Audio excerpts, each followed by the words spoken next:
मुझे एक बात समझ में नहीं आ रही है कि जब आपने हमारे रहने के लिए अपनी कमाई से शहर में ये मकान खरीद ही लिया है, फिर आप जेठ जी के साथ मिलकर गांव वाले पुराने मकान की मरम्मत क्यों करवाना चाहते हैं। काफी देर से फोन पर अपने पति और अपने जेठ के बीच हो रही बातें सुनने के बाद रागिनी अचानक अपने पति सुभाष जी से पूछ बैठी, रागिनी समझने की कोशिश करो, मैं भले ही यहाँ शहर में रहता हूँ लेकिन बड़े भैया तो अभी भी वही रहते हैं और मकान काफी बड़ा है।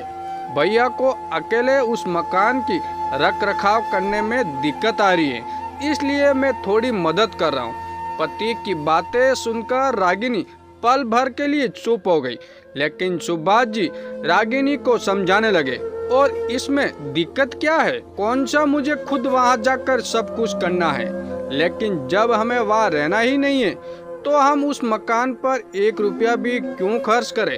तुम ये कैसी बातें कर रही हो रागिनी। मैं सही कह रही हूँ जी, जिसे वहाँ रहना है रहे, उन्हें घर की मरम्मत करवानी है तो अपने रुपये से अपने हिस्से की मरम्मत करवाए। यहाँ हिस्से की बात कहाँ से आ गई, उस मकान का बंटवारा तो कभी हुआ ही नहीं था। इसलिए तो कह रही हूँ मैं कि इसी बहाने लगे हाथ आप उस मकान का बंटवारा भी करवा लीजिए और उन्हें करवाने दीजिए अपने हिस्से के मकान की मरम्मत।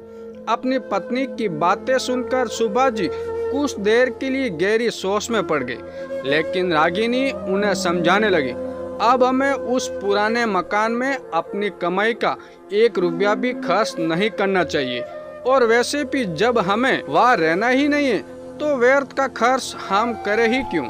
हमें जो भी खर्च करना है वो अपने इस नए मकान को सजाने संवारने में करना है।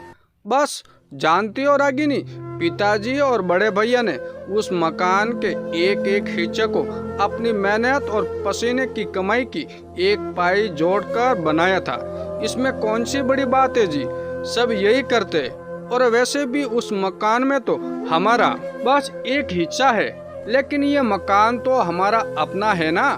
तुम सही कह रही हो, लेकिन बड़े भैया को कौन समझाए, वो तो अभी उसी पुराने मकान को अपना समझ दे। मैं कुछ समझे नहीं।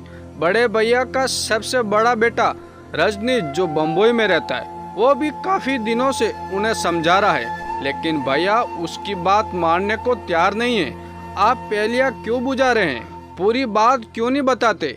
रागिनी की जिज्ञासा शर्म पर आ पहुंची तो सुभाष जी आगे बताने लगे, रजनीश बम्बई में एक मकान खरीद रहा है और वो चाहता है कि बड़े भैया वहाँ आकर उसके साथ ही रहे। ये तो बहुत अच्छी बात है, लेकिन उसकी एक शर्त है। कैसी शर्त। वो चाहता है कि बड़े भैया वो पुराना मकान हमेशा के लिए छोड़कर उसके साथ रहने आ जाए। आखिर रजनीश चाहता क्या है, आप साफ साफ क्यों नहीं बताते। रागिनी तनिक झुंझला उठी, लेकिन सुभाष जी अपनी बात पूरी की। वो चाहता है कि बड़े भैया अपने पुश्तैनी मकान का बंटवारा कर अपना हिस्सा बेचकर हमेशा के लिए उसके साथ रहने बम्बई चले जाए। सुभाष जी के मुंह से पूरी बात सुनकर रागिनी हैरान रह गई। लगता है उसके मन में लालच आ गया है। नहीं रागिनी, मुझे लगता है कि वो भी तुम्हारी तरह उस पुराने मकान की मरम्मत में 1 रुपया भी खर्च नहीं करना चाहता है, इसलिए उसने ये आसान रास्ता निकाला है। ये तो बहुत गलत बात है जी। कल को अपने ससुरे भाई की देखा देखी हमारे बच्चे भी बड़े अरमानों से बनाए गए हमारे इस मकान को बेचकर कहीं और जहाँ वहाँ चाहेंगे वहाँ रहने की बात करेंगे। ये तो लाजमी सी बात है, जो बड़े करते हैं छोटे उसी का तो अनुसरण करते हैं। लेकिन मेरे बच्चे ऐसा कैसे कर सकते हैं जी। इस मकान ने उन्हें बहुत कुछ दिया है, उस मकान ने भी हमें भी बहुत कुछ दिया है रागिनी। लेकिन तुम ही सोचो कि आखिर हम उस घर के साथ क्या कर रहे हैं। सुभाष जी की बातें सुनकर अचानक रागिनी के माथे पर चिंता की रेखाएं उभर आई। आप जल्द से जल्द जेठ जी को उस मकान की मरम्मत के लिए कुछ रुपये भेज दीजिए, और आप अगले महीने गांव चलने के लिए ट्रेन का टिकट भी कटवा लीजिए। हम खुद चलकर उस मकान की मरम्मत करवाएंगे।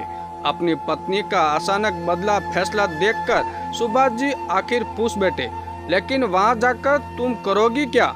इस बार हम अपनी कुलदेवी की पूजा अपने पुश्तैनी मकान में करेंगे। वो घर किसी भी हाल में बिकना नहीं चाहिए। अपनी पत्नी के विचारों में आया बदलाव देख सुभाष जी को तनिक भी हैरानी नहीं हुई। उनका अनुभव बता रहा था कि जब तक खुद पर नहीं बीतती तब तक दूसरों के दुख का अनुभव इंसान कभी ही नहीं कर सकता। दोस्तों, ये कहानी आपको कैसे लगी कमेंट करके ज़रूर बताएं और चैनल पे नए हो तो चैनल को सब्सक्राइब जरूर कीजिएगा।